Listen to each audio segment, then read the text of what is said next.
Arizona Territory, 1878. The wind carried dust and ghosts through the quiet main street of Juniper Hollow, when Nolan Briggs rode in with revenge in his chest and a rifle strapped across his back. His horse kicked up red dirt as he passed the saloon, the general store, and a church with peeling white paint. He had not been here in 7 years. Not since his brother bled out in the alley behind the post office with a bullet in his spine shot by someone everyone claimed was never caught. Nolan knew better. He had a name, a face, and a plan.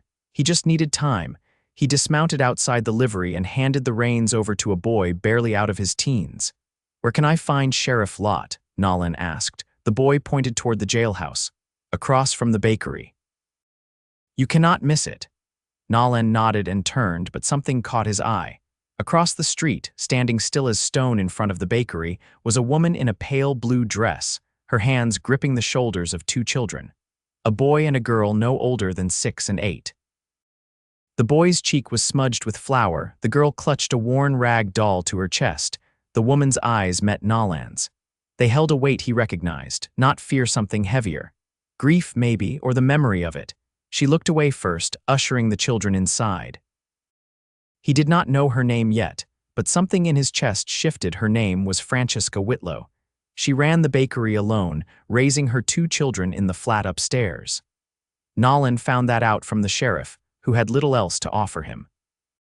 "You are wasting your time digging up old bones," Sheriff Lott said, leaning back in his chair.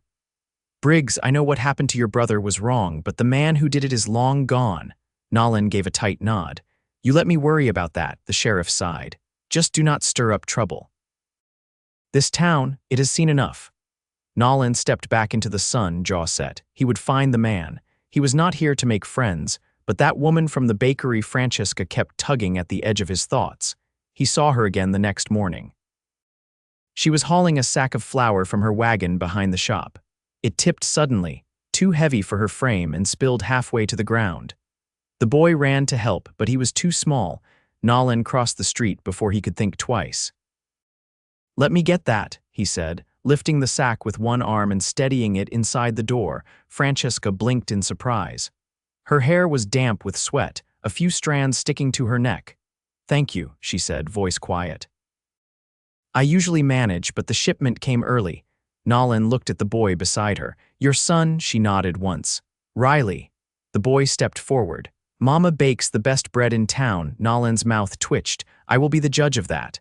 "Come by tomorrow," Francesca said. Then, catching herself, she hesitated.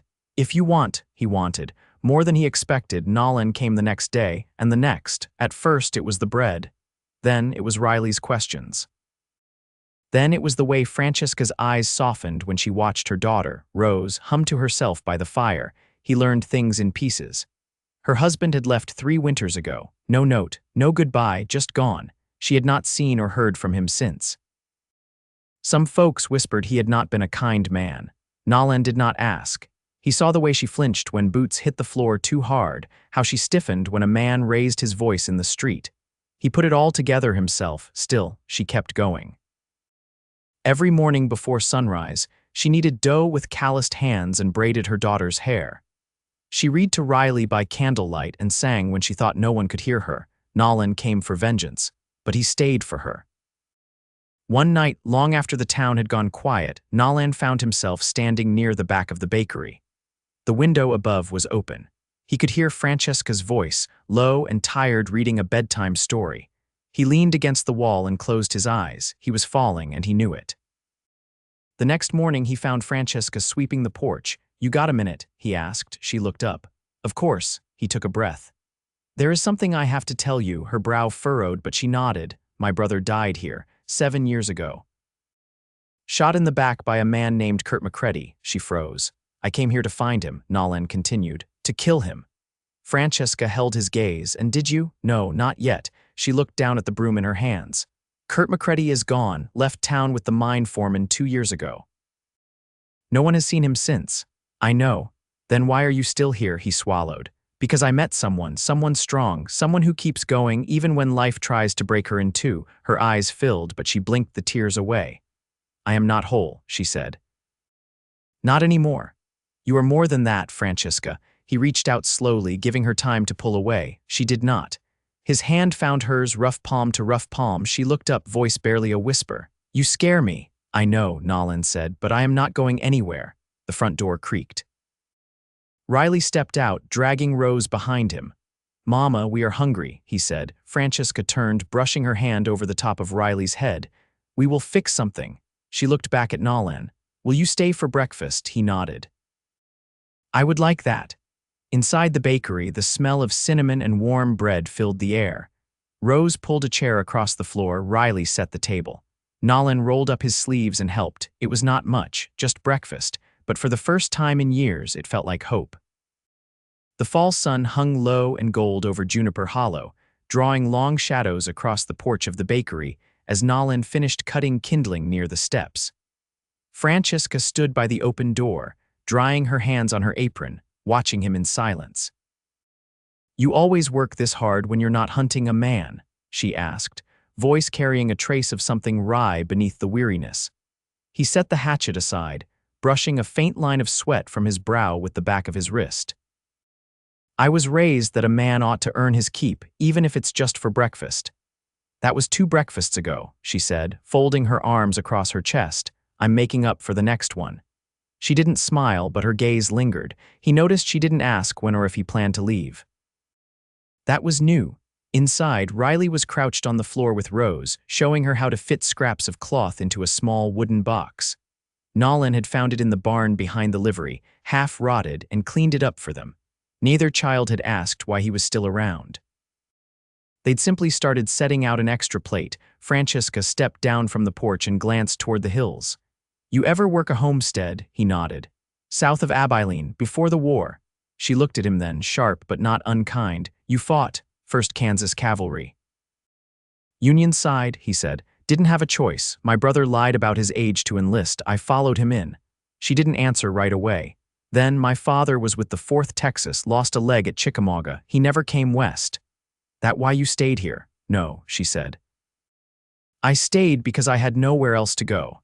There was no pride in her tone, just fact. Nolan leaned against the porch rail. "You want help with the deliveries tomorrow?" She hesitated. "You know how to drive a wagon?" "Well enough. You break anything, you're paying for it in flour. That's a fair deal." The corner of her mouth twitched, but the moment passed as Rose stepped into the doorway. "Mama, can I sleep by the stove tonight?" Nolan watched as Francesca knelt to meet her daughter's eyes. "Only if you let Riley have the good pillow this time." Rose nodded solemnly and disappeared back inside. Francesca stood, brushing her skirt down. "You'll take the reins in the morning then." "We leave before first light." Nolan gave a slow nod. "I'll be ready." The next day, the wind carried the scent of sage from the distant ridges, and the wagon wheels creaked under the weight of crates as Nolan guided the team along the dirt track out of town. Francesca sat beside him, a shawl drawn tight around her shoulders despite the sun. They passed a field where cottonwood trees lined a dry creek bed.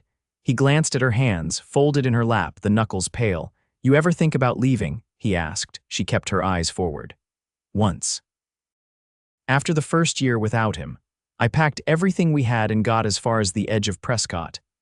"What stopped you?" "Riley got sick. Fever took hold fast. I didn't know anyone there. No doctor would see us without payment up front. I came back. Mrs.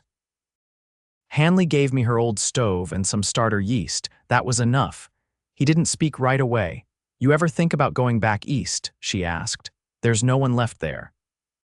"Land got sold off after the war." "Then why keep looking for McCready?"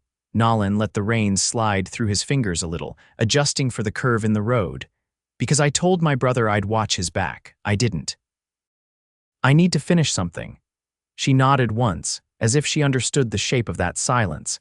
They delivered sacks of bread to a ranch near Skull Butte, then 2 more to a mining camp outside the wash. The men there were rough-edged, eyes hollow from long shifts underground, but they spoke kindly to Francesca. Nolan stayed close, saying little. His presence went unquestioned. That night, after the children were asleep, Francesca sat at the kitchen table, a sewing basket open before her. Nolan stood in the doorway, arms crossed loosely.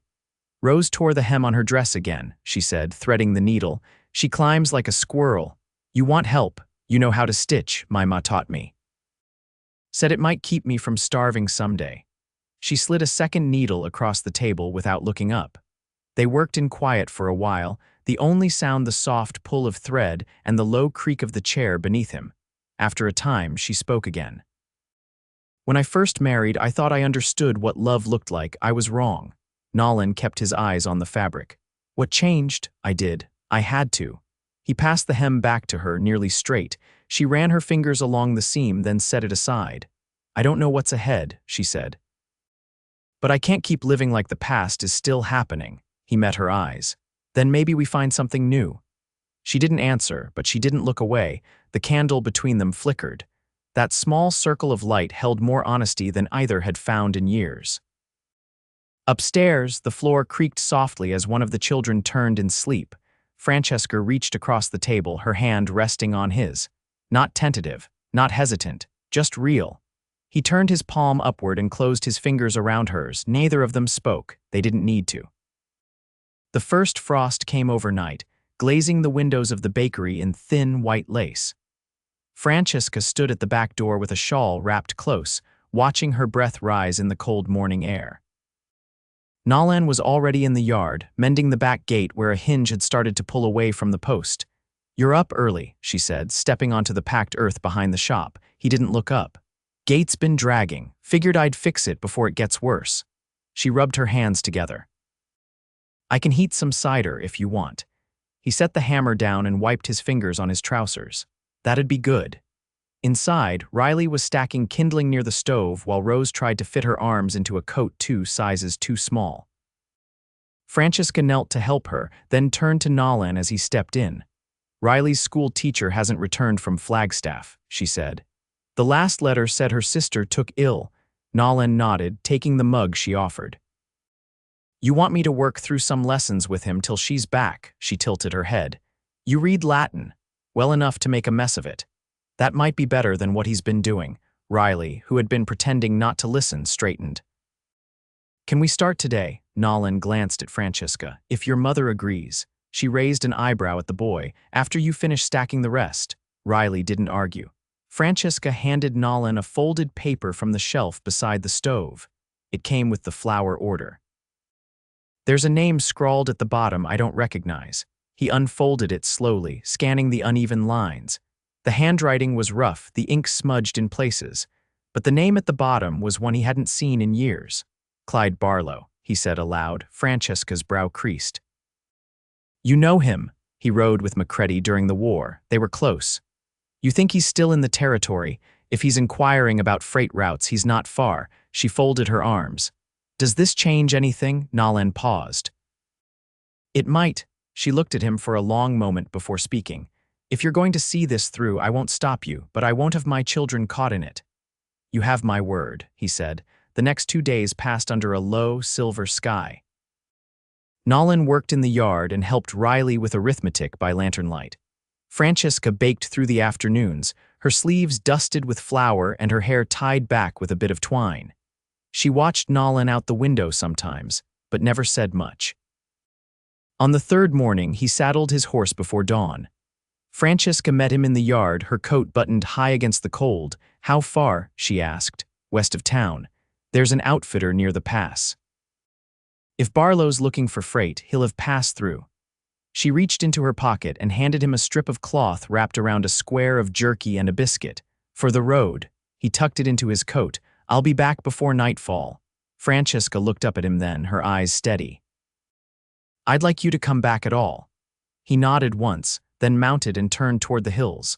The trail wound through scrub and pinyon, the air dry and sharp.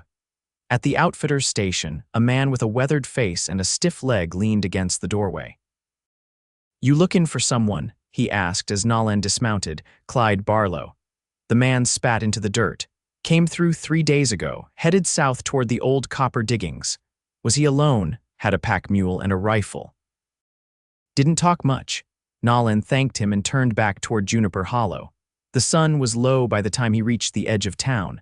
He tied off the horse and walked the last stretch on foot. Francesca was on the porch, a lantern beside her. She stood as he approached, stepping down without a word. "He's gone south," Nolan said. No sign of Macready, but Barlow's close. She moved past him, opened the door, and held it wide. "Come in, it's cold." Inside, the children were already asleep, the fire burned low. She poured him a cup of chicory and sat across from him, her hands wrapped around her own. "You ever think about what comes after?" she asked. "After what? All of it. Revenge, running, survival." He looked into the fire. "I used to think there wasn't anything after. Just the doing. And now," he set the cup down, "now I think maybe there's room for something else." She didn't speak, just watched him in the quiet. After a moment, he stood and crossed to her. "I don't want to bring danger to your door," he said, "but I want to be here, with you. If you'll have me." She rose slowly, her face unreadable. "You're not the man who first rode into town," she said. "And I'm not the woman who kept her doors locked at sundown." He waited. She reached up, touched his cheek, and let her hand rest there. "I'll have you," she said. "But only if you stay." "I will." Their foreheads touched, breath mingling in the hush. Outside, the frost thickened on the windows, but inside, the warmth held. It would hold. The wind shifted with the season, carrying the scent of juniper and distant snow. Francesca stood beside the chicken coop, mending a tear in the fencing while Nolan gathered feed from the shed. The morning sky was pale and cloudless, the air dry enough to chap her lips. "Wagon axles cracked," Nolan said, stepping around the corner with a coil of rope slung over one shoulder. "Found it this morning. I'll need to carve a new brace." She tied off the last length of wire and straightened. "You think it'll hold through one more trip?"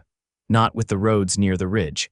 Better to fix it here than walk it back from halfway to nowhere." Francesca brushed dirt from her palms. "Then we'll delay the next run. I can stretch what we have." Nolan didn't argue. He set the rope down and reached for the drawknife hanging by the shed door. She watched the way his hands moved, precise and steady, like he'd done this before. "How long were you on your own?" she asked. He didn't stop working. 6 years. Drifting ranch to ranch. Took a branding job outside Santa Fe, then headed west when the crew disbanded. "Did you ever settle anywhere?" He looked up briefly. "Didn't see the point without someone to settle with." She nodded once and turned toward the house, the hem of her skirt catching on a low branch. She paused, tugged it free, then glanced back at him. "You'll need hickory for the brace." "I've got some stacked behind the smokehouse."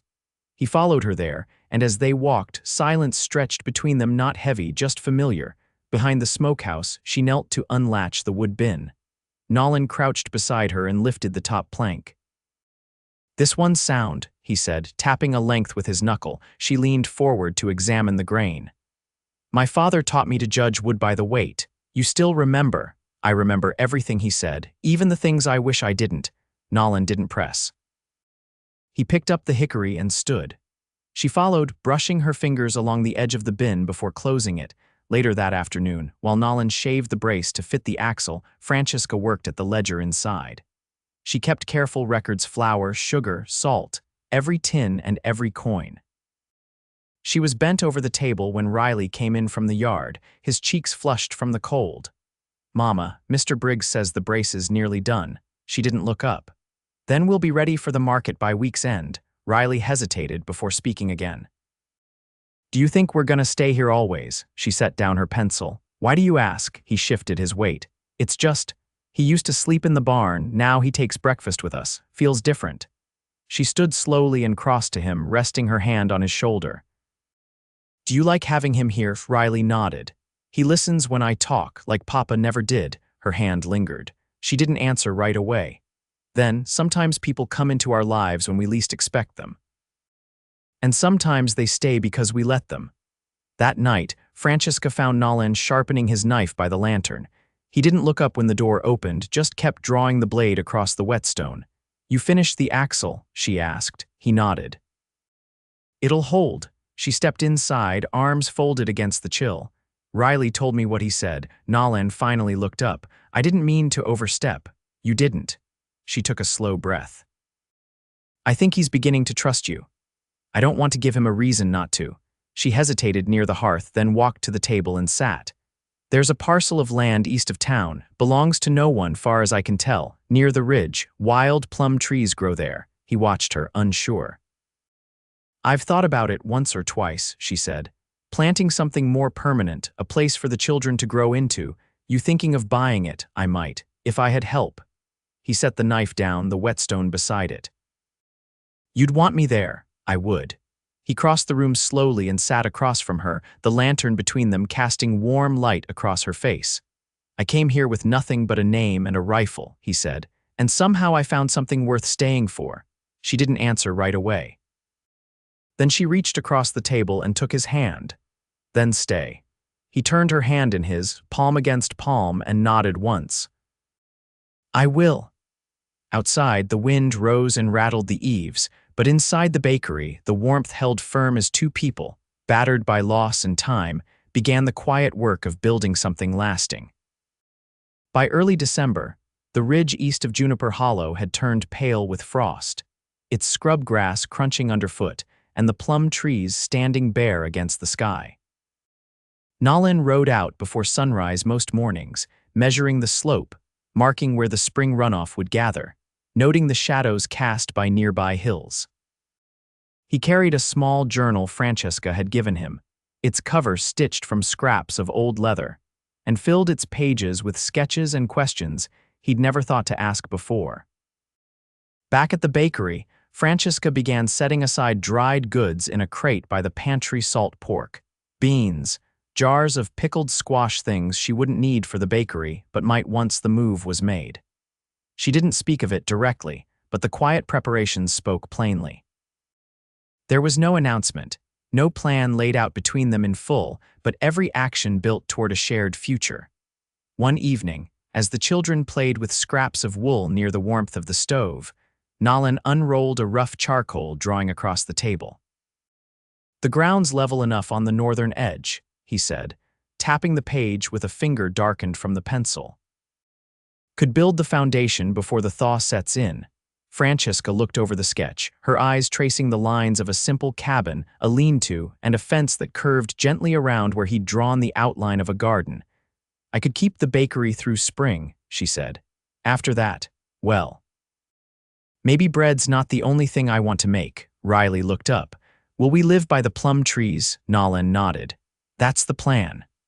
Rose crawled into Francesca's lap, her voice barely above a whisper. Will there be birds there? We'll build them a place too, Francesca said, pressing her cheek to her daughter's hair. The next morning, Nolan rode out again, but not to the ridge. He took the western trail toward the copper diggings where Clyde Barlow had last been seen. He didn't tell Francesca he was going, not because he meant to deceive her, but because he didn't want to carry her worry with him. The trail was narrow, the ground brittle with frost, and the bundled weight of his rifle across his back pressed into his shoulder as he rode. He found the camp by midday, a scatter of tents and lean toss, smoke rising in threads from cookfires and the dull clang of picks echoing off rock. Men looked up as he passed, then looked away again. Life here was hard, and strangers didn't warrant much interest. At the edge of the camp, a man sat on a crate sharpening a blade. His left boot was patched with a strip of rawhide, and the way he squinted into the light told Nolan what he needed to know. Barlow, Nolan said, dismounting. The man didn't flinch. Briggs, Nolan stepped forward until only a few feet remained between them. Where is he? McCready's dead, Barlow said, setting the blade down. Shot last winter near Sonora, tried to rob a freight wagon he didn't know was guarded. Nolan didn't speak. I buried him myself, Barlow went on. Didn't mark the spot, didn't seem worth it. Nolan's jaw tightened. You should have told me. Barlow stood slowly. He wasn't worth your years, Briggs, man like that. He got what was coming. Nolan looked at him, then past him, to the hills rising like old bones in the distance. The weight in his chest that had lived there so long, grief, rage, duty, began to shift. Then I'm done, he said. Barlow nodded once, and Nolan turned, mounted, and rode home with the wind at his back and nothing chasing him anymore. By the time he returned, the sun had slipped behind the ridge, casting long blue shadows over town. Francesca met him at the gate, her shawl pulled tight, her face unreadable. You went, she said. I had to know. She didn't ask more. He's gone, Nolan said. It's finished. Francesca reached for his hand, her fingers threading through his. Then come inside. They didn't speak of it again. That winter, they began clearing the land. Nolan dug post holes while Riley carried rocks to the edge of the clearing, stacking them into a low boundary wall. Francesca packed food in baskets each morning, and when the snow came, she stitched thick linings into the children's coats by lantern light. The cabin rose slowly, first the frame, then the roof, then the walls that caught the morning sun and held the warmth of the stove inside. On the day they moved in, Francesca stood in the doorway, her apron folded over her arm, and looked out at the trees, bare still but steady. "This place," she said, "it's ours now." Nolan stepped behind her, wrapping his arms around her waist. "It always was." She leaned back into him, her voice low. "I never thought I'd have this, not again." "You earned it," he said, "every piece of it." That night they lay in the cabin's single bed, the children asleep in the loft above, and listened to the wind moving through the trees. Nolan traced the curve of Francesca's shoulder beneath the quilt, his hand warm and steady. "You still think about leaving?" she asked. "I think about where I am," he said, "and how I never want to be anywhere else." She turned toward him, one hand resting at his chest. "You think we'll be happy out here? I already am." In the months that followed, the garden took shape. Francesca planted onions and early lettuce, and Rose scattered marigold seeds along the fence. Riley helped Nolan build a chicken coop and learned how to split kindling without splinters. When the plum trees bloomed that first spring, Francesca stood beneath them with her apron full of eggs and looked toward the cabin where laughter echoed from the open windows. Nolan came up behind her and pressed a kiss to her temple. "You still draw in that journal?" she asked. "Every morning." "I've been sketching you." She turned with a raised brow. "Is that so? I like the way your shoulders move when you're kneading dough." She laughed softly, then leaned into him.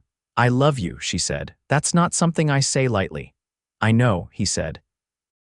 "It's not something I ever expected to hear. But you believe it." He took her hand and pressed it to his chest. "I feel it every time you look at me." Their life was not grand. There were no riches, no long travels, no fine silks or city lights, but there was steadiness. There was warmth. There was healing, slow and honest. And there was love, deep-rooted and quiet, like the trees that bent in the wind and held their ground. And each morning, when the sun crested the ridge and spilled over the frost-tipped grass, Francesca and Nolan stood side by side at the threshold of the home. They built with calloused hands and open hearts, and stepped forward into the day together.